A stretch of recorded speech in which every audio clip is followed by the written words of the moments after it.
we have this device in our brain, let's say, so we are prone to learn languages.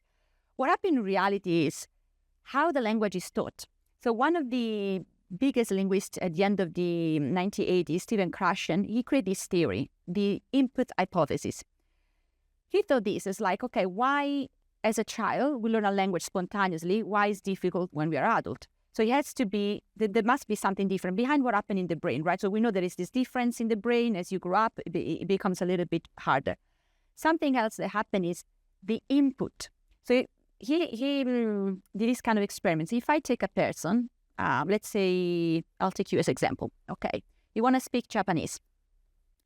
You don't go to Japan, you stay here and you follow classes. You do, 3 hours a day of Japanese. Within a year's time, maybe you learn something. But if I take you and I bring you to Japan, and the same amount of time you're spending in Japan, your ability to improve the language would be twice as much as is in the first case.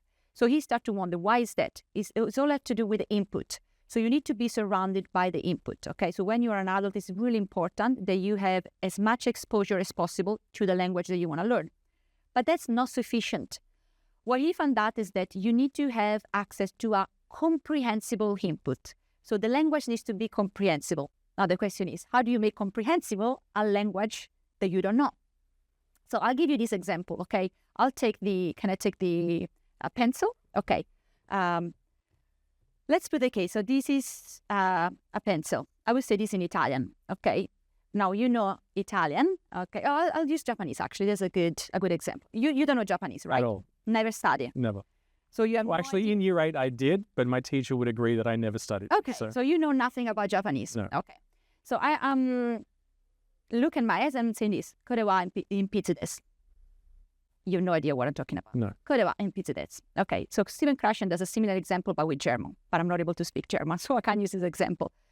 If I did this, korewa impizzu desu. Korewa impizzu desu. What am I saying? This is a pencil. Exactly. This is exactly the point. So I'm saying exactly the same thing, exactly the same language, and you don't know the language that I'm using, right? But what I'm doing, I'm making the input that is exactly the same. Korewa impizzu desu is exactly the same. But in the second example, I'm making it comprehensible to you. I'll give you this back. Thank you. So I felt naked without my pencil. So keep the pencil. But I mean, what it does is this: is like, if I make comprehensible the input, you understand.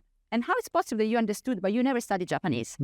Because again, we said that in the brain, there's probably, we're not sure, but there is this like, the way the brain is wired in somehow makes learning language easier for us. Right. So if you can have the input and you can manipulate or somehow make it easier, then the person will learn. But how to make that? You need to adjust that input to the person that you're talking to. And here is the difficulty. So let's say you go to a language class. The teacher doesn't do this. The teacher just starts to speak blah, blah, blah, blah, blah, blah, blah, blah. You get lost. You get frustrated. You start to develop anxiety. You don't want to go to the classroom back anymore. You drop your Japanese class. You're going to hate Japanese. You never want to go back and study any other language. So the important is that you surround yourself by the right input, by the right teacher, because it's a lot to do with teachers if you go to a class, for example.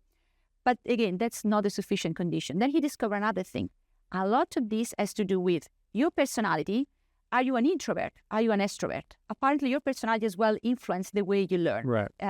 Extrovert people seems to be more prone to like acquire a language. Why is that? Probably because they speak more, so they tend to use and practice the language more. Another thing very important is what he calls another hypothesis that Krashen called as the emotional filter. Okay. What is it, an emotional filter? So he supposed that basically in the brain, there is something for which if you are in an environment where you don't feel comfortable and you feel the pressure and the level of anxiety goes up, it's like a filter to your brain.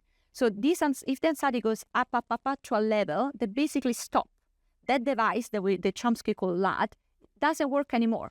It stopped because you have too much anxiety, too much pressure. Right. That becomes like a prohibitive factor. Exactly. Yeah. It becomes a prohibitive factor. So if that happens, doesn't matter. You can put yourself 10 hours or study Japanese. You can go to Japan. You're never going to learn the language or you're never going to reach a very high level. So very important is that, according to Kresh and a lot of linguists, is that we learn a language with an input that is comprehensible, so is adapt to your level, or you have people that are helping you somehow, that like, for example, speaking slower or like repeating words, for example, but with a low level of anxiety. So you need to be in an environment where you feel comfortable.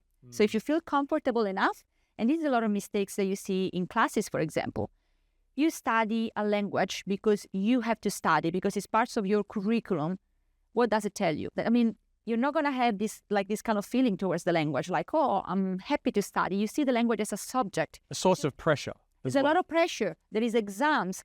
And all this sorts of stuff, unfortunately, don't work well with language. So you need to be in a relaxed environment. You need to try to practice as much as you want. But again, another way to lower the level of anxiety is learning the language by doing something that you like. What's your interest? That's where we suggest adults. Like, are you interested in music? Okay, listen to music in the language. Are you interested in book? Read books in the language. Are you interested in making conversation with people about a certain topic? Go on TED and start to talk about a certain topic. So things like that. So I think it's important really to associate the language with something that you like, with something that in some way removes the pressure and anxiety. Yeah. Did you enjoy that clip? Did you not? It doesn't matter to me. Subscribe. For the love of God.